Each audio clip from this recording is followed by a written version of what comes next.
إن الحمد لله نحمده تعالى ونستعينه ونستغفره ونعوذ بالله من شرور أنفسنا وسيئات أعمالنا من يهدي الله فلا مضل له ومن يضلله فلا هادي له أشهد أن لا إله إلا الله وحده لا شريك له وأشهد أن محمدا عبده ورسوله صلى الله عليه وعلى آله وصحبه وسلم تسليما كثيرا ثم من بعد فإن أصدق الحديث كتاب الله وخير الهدي هدي محمد صلى الله عليه وسلم وشر الأمور محدثاتها فإن كل محدثة بدعة وكل بدعة ضلالة وكل ضلالة في النار أعاذنا الله وإياكم من النار.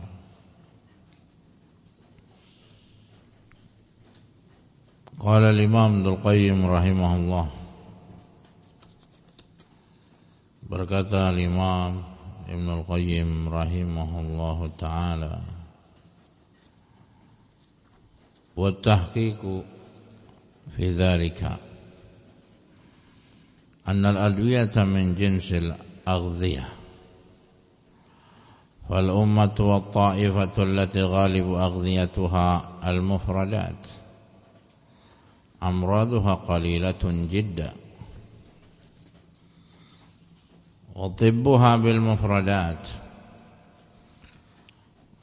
وأهل المدن الذين غلبت عليهم الأغذية المركبة يحتاجون إلى الأدوية المركبة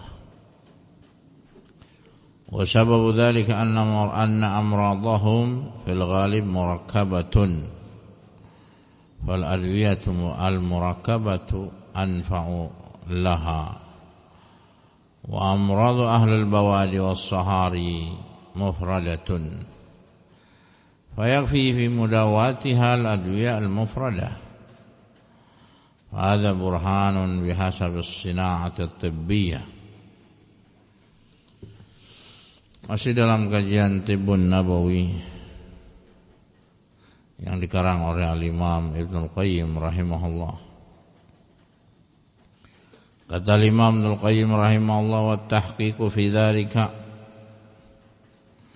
kesimpulan dari itu semua, intinya dari permasalahan yang sebelumnya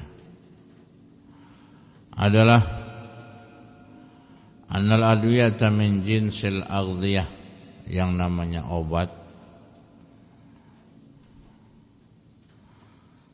adalah termasuk dari jenis makanan.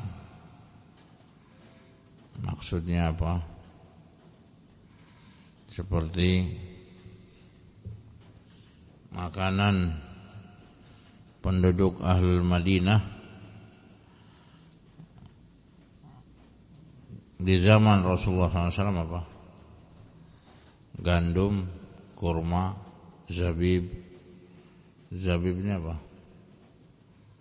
Kismis. Ya, wal-bur. Nah, madu, keju, al-aqit, ini makanan. Bisa menjadi obat? Bisa.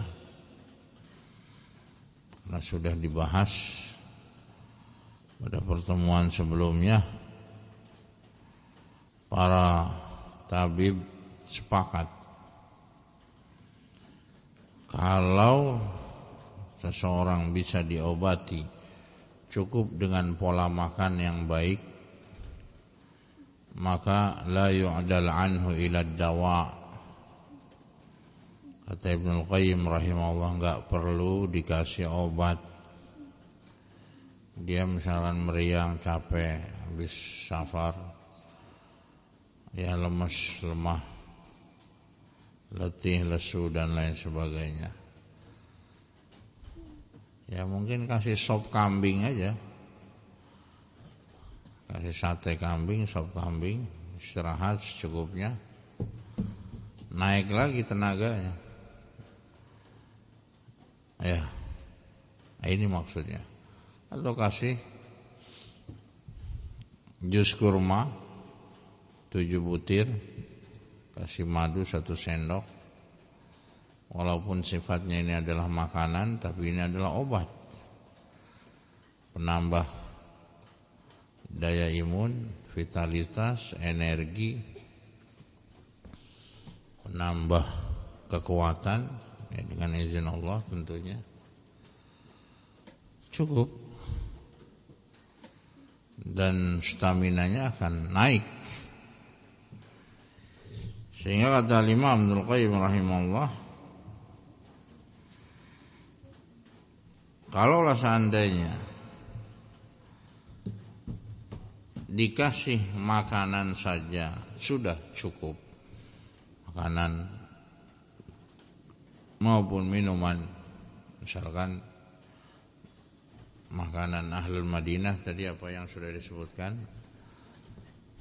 di zaman Rasulullah SAW, kurma, zabib. Zabib itu apa? Kismis. Di Saudi atau di Yaman, daerah-daerah Arab itu biasanya ada yang hijau, ada yang hitam. Yang hitam lebih kuat kekuatannya, khasiatnya, tenaganya. Dan dia mungkin minum 1 gelas saja dari jus zabib sudah menaikkan tenaga.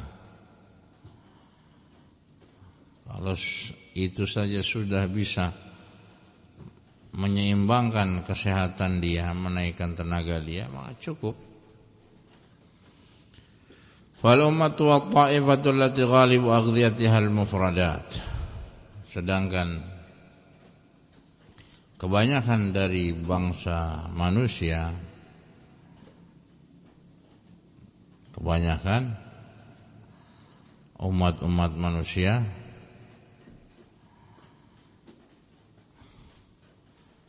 yang mana kebanyakan dari makanan mereka dari obat-obatan yang tunggal. Seperti orang-orang India zaman dahulu, ya, India biasanya kalau apa, untuk pengobatan atau untuk resep makanan, mereka menggunakan apa?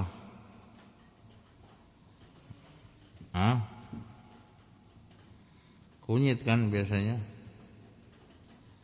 Kunyit zaman dulu ada nggak? Ya ada lah, masa nggak ada? Ada. Bukannya nggak ada, ada. Tapi masalahnya, naam, kata Imam Ibnul Qayyim rahimahullah, at-ta'ifah allati ghalibu aghdiyatuha al-mufradat. Kebanyakan konsumsi makanan yang dimakan oleh umat manusia biasanya sifatnya makanan-makanan atau obat-obatan yang tunggal.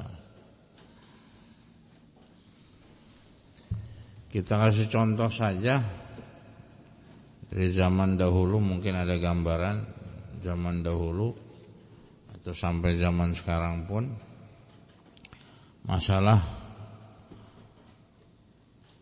perbedaan antara makanan orang kampung dengan makanan orang kota. Dari beras saja, beras saja kita kasih contoh masalah beras. Orang kampung nanam beras, ya enggak? Bukan metik, panen, diolah sampai jadi beras. Itu biasanya lebih sehat dibanding orang kota. Ya memang walaupun sama-sama beras, perbedaannya apa? Siapa yang tahu perbedaannya di mana? Beras orang kampung, bukan Orang kampung maksudnya menghina, bukan. Artinya ini hanya pemberitahuan saja, pemberitaan saja, perbandingan antara kampung dengan kota.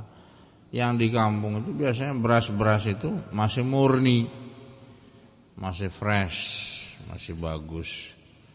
Baik itu beras putih, beras merah, beras hitam, beras ketan. Itu panen, dia tahu nanamnya, dia tahu hasilnya, dia tahu panennya, dia simpan untuk kebutuhan dia sehari-hari. Lah orang kota, walaupun dia tahu itu beras, tapi proses dari apa? Penanaman, panen, kemudian packaging, ya, masukin karung. Dari panen ke masukin karung, belum dibawa ke tengkulak. Tengkulak Allahu alam. Kalau jujur alhamdulillah. Kalau enggak jujur, supaya berasnya putih, bagus, bersih, dikasih apa? Dikasih obat pemutih. Ada enggak? Benar enggak? Bisa. Kenapa enggak bisa? Paham? Lah orang kampung tadi dikasih pemutih enggak? Ya enggak perlu.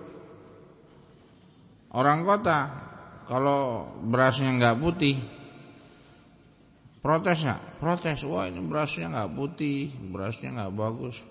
Padahal memang aslinya seperti itu.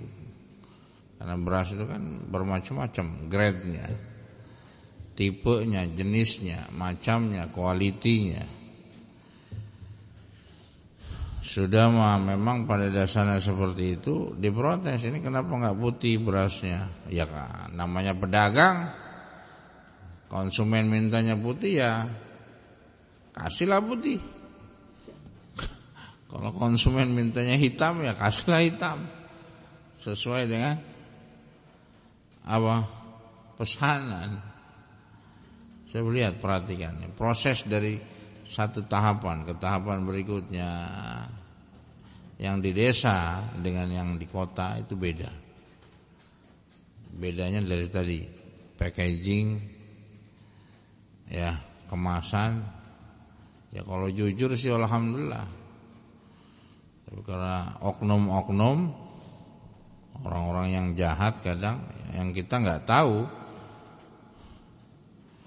kita melihatnya, oh bagus, beras anu misalkan, bagus, padahal sudah dikasih obat pemutih lah, atau dikasih campuran antara beras yang jelek dengan beras yang bagus, dimix, dicampur. Bisa nggak? Ya bisa. Kenapa nggak bisa? Ya tapi kan kita nggak tahu modusnya seperti apa. Ini baru satu contoh beras saja. Belum masalah makanan. Makanan misalkan minuman. Minuman misalkan minuman apa? Minuman apa biasanya? Minuman kalau di kampung apa sih? Yang paling istimewa, paling apa? Teh manis. Walaupun di kota ada teh manis, tapi juga ada apa? Sirup. Ada macam-macam sekarang, ada kopi mix, kopi ini, kopi itu. Al-muhim ribuan jenis minuman itu banyak. Di kampung atau di desa ya mungkin 1, 2, 3 sekian, enggak sebanyak yang di kota. Ini dari segi minuman saja.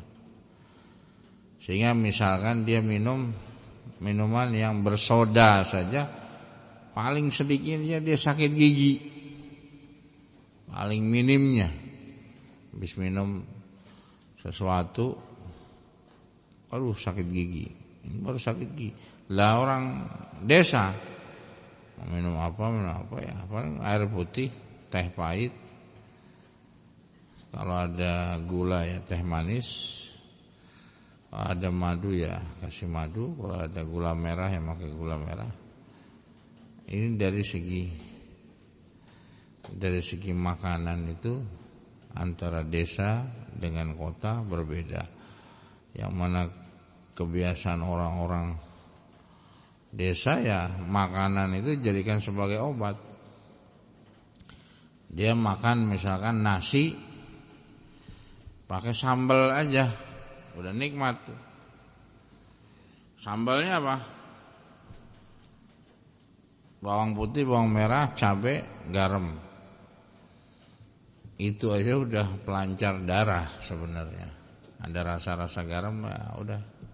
Syukur-syukur ada ikan asin. Alhamdulillah. Lah orang kota dari segi sambalnya aja dia harus pakai apa? Penyedap rasa. Ada lagi sambal yang udah di packaging, yaitu udah bulanan, mungkin tahunan, expirean 2 tahun. Ini baru sambal nih. Ya, sebenarnya itu. Yang satu sambalnya orang desa itu tadi sebagai pelancar darah, bawang putih, cabai, bawang merah, tomat ya tomat. Nah, itu sudah menjadi obat sebenarnya. Ya, makanan dijadikan sebagai obat. Nah, lah kota dari segi sambalnya aja sudah dikemas, sudah bulanan, ada yang setahun, ada yang 2 tahun. Tentunya ya kalau yang setahun 2 tahun kan ya walaupun aman ya ada ininya, tapi ya sudah ada ini dan itu dan lain sebagainya. Ini perbedaan saja. Sehingga kata Imam Ibnul Qayyim rahimahullah, kita kembali lagi, fal ummatu wadh-dha'ifatu allati ghalibu aghdiyatuha al-mufradat. Kebanyakan umat yang mereka jadikan makanannya sebagai obat adalah dari jenis mufradat, herbal-herbal tunggal. Amraduha qalilatun jiddan wa tibbuha bil mufradat. Ditinjau dari segi sakit, walaupun ada tapi sedikit. Ada, bukannya enggak ada sakit. Ya tapi ya sedikit biasanya. Wa tibbuha bil mufradat. Pengobatannya, penanganannya dengan herbal-herbal atau obat-obat yang tunggal sifatnya. Nah, misalkan orang kampung ya, orang desa misalkan dia lagi kurang semangat nih. Orang-orang desa misalkan lagi ya butuh sesuatu yang melancarkan darah. Kadang mereka makan atau minum dengan apa? Makanan yang seger, apa biasanya? Rujak, bikin rujak. Rujak apa sih? Cabai, kemudian apa? Bawang merah. Tergantung daerahnya masing-masing nih cabai juga. Nah, kemudian apa? Timun buahnya. Mangga sama jambu, al-muhim yang sifatnya apa? Asam. Itu aja udah greng ke telinga, itu udah piar. Ya, baru suapan pertama makanan suapan pertama udah sebagai pelancar darah. Menyegarkan, energik lagi. Itu secara alamiah mereka udah paham. Ketika butuh makanan yang asam-asam ya mereka bikin rujak lah. Atau ketika haus yang dahaga atau keracunan, kadang orang-orang desa apa? Cukup metik apa? Kelapa muda. Lah kalau orang kota harus kemana? Dirawat. Simpel nggak? Paham nggak ini? Nah, ini perbedaannya. Sehingga kata Imam Abdul Qayyim rahimahullah, amraduha qalilatun jiddan wa tibbuha bil mufradat. Dari ditinjau dari segi sakitnya sedikit, pengobatannya dengan makanan minuman yang sifatnya tunggal. Ya boleh digabungkan, ya boleh. Misalkan tadi dia udah haus, minum apa? Air kelapa dalam keadaan panas misalkan, maka dia di siang hari minum apa? Air kelapa. Kalau di kota ya udah air kelapa, kasih gula, kasih sirup, kasih es, kasih apa lagi? Cendil, kasih apa lagi? Al-muhim kabeh masuk semua. Habis itu ya, nah ke kamar belakang misalnya. Itu dari segi makanan dan minuman saja beda-beda antara orang desa dengan orang kota. Wa ahlul mudun, kata Ibnu Qayyim rahimahullah, sedangkan orang-orang kota alladzina ghalabat 'alaihimul aghdhiya al-murakkabah yahtajuna ilal adwiyah al-murakkabah. Yang mana orang-orang kota itu biasanya makanan-makanannya banyak jenisnya, kompleks. Makanannya, menunya banyak, jenisnya banyak, macamnya banyak, sehingga apa? Enggak heran sakitnya pun banyak. Yahtajuna ilal adwiyal murakkabah, sehingga mereka sangat membutuhkan obat-obat yang banyak pula. Harus makan ini, makan ini, makan ini, makan ini. Ini untuk pagi, ini untuk siang, ini untuk malam. Cuman gara-gara apa? Misalkan makan apa? Hah? Makan apa? Misalkan Ustaz, Anda baru makan bakso, gas lambungnya naik. Ya mohon maaf nih, kita bukan menyinggung tukang bakso, bukan. Tapi banyak yang kayak gitu ngomong. Bukan kita menyalahkan tukang bakso, ntar kita yang digeruduk sama tukang bakso. Tidak, bukan itu maksudnya. Nah, banyak kasus yang seperti itu. Karena apa? Pengental belum, pengenyal belum, apalagi mecinnya banyak, apalagi al-muhim atau yang lain lah, jangan bahasa mungkin ada yang tersinggung. Nah, al-muhim makanan-makanan yang kadang ya walaupun enggak semuanya, tapi ada ya sering seperti itu.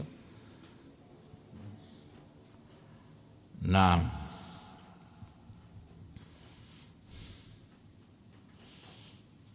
wa ahlul mudun alladzina ghalabat 'alaihimul aghdhiyah al-murakkabah yahtajuna ilal adwiyah al-murakkabah.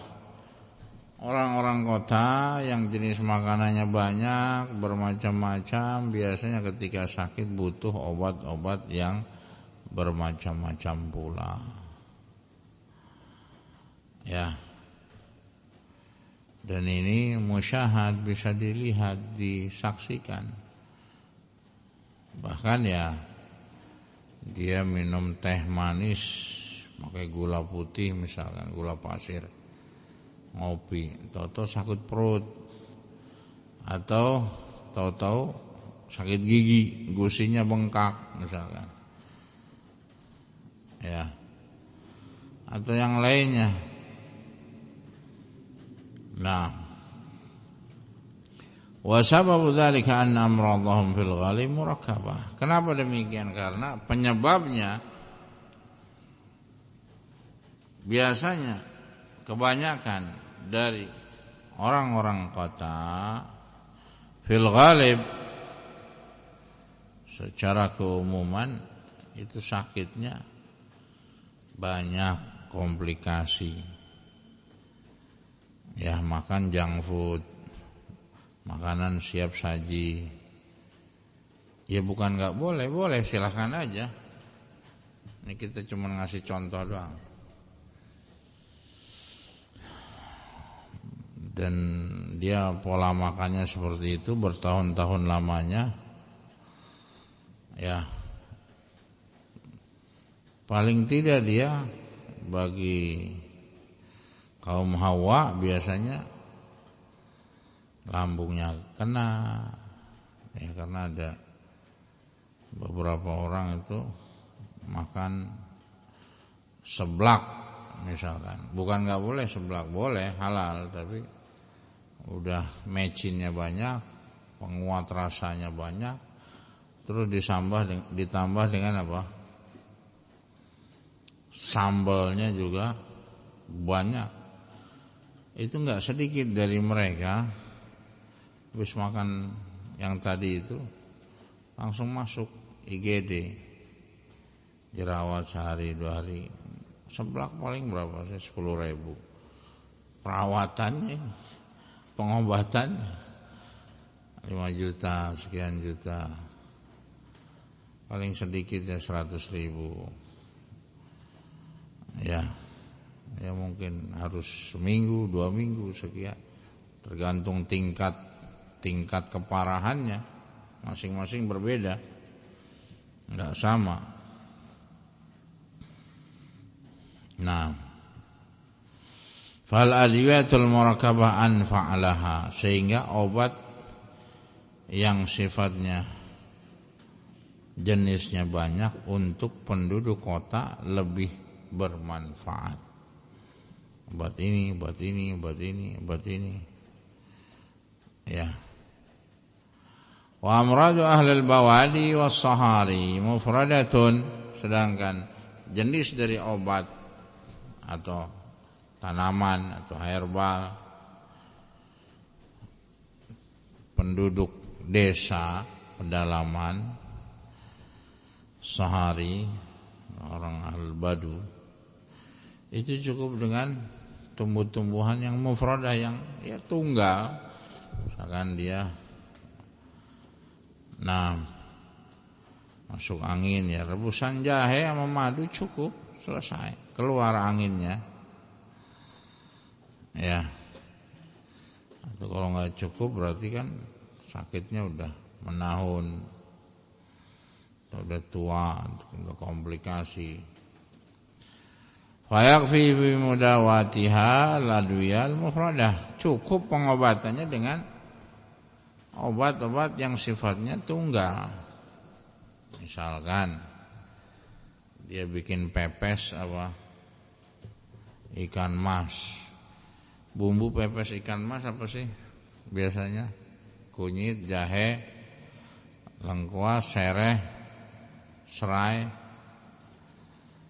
al-muhim bawang putih, bawang merah. Ini aja udah herbal sebenarnya. Makan itu supaya lebih gereng lagi, kasih cabai. Ya, itu sudah keringetan, udah keluar anginnya. Ya. Dan itu adalah makanan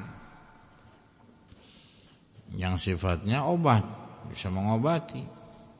Atau bikin sop, misalkan sop apa, jahenya dibanyakin, mericanya juga disesuaikan. Bawang putih, bawang merah, misalkan tomat, itu aja udah, cabai misalkan udah. Misalkan sop apa, sop ikan gabus misalkan, ya Masya Allah. Sop belut, ya enggak, misalkan. Atau dia dapat belut, dia goreng pakai sambal, ya cukup. Ini aja udah menjadi tenaga bagi orang-orang desa. Itu udah sebagai sebagai pengobatan. Kemudian kata Imam Ibnu Qayyim rahimahullah, fa hadza burhanun. Ini merupakan bukti jelas, bisa dilihat orang kota dengan orang desa, kehidupannya, makanannya, minumannya, pola sehatnya berbeda. Hadza burhan, kata Ibnu Qayyim rahimahullah.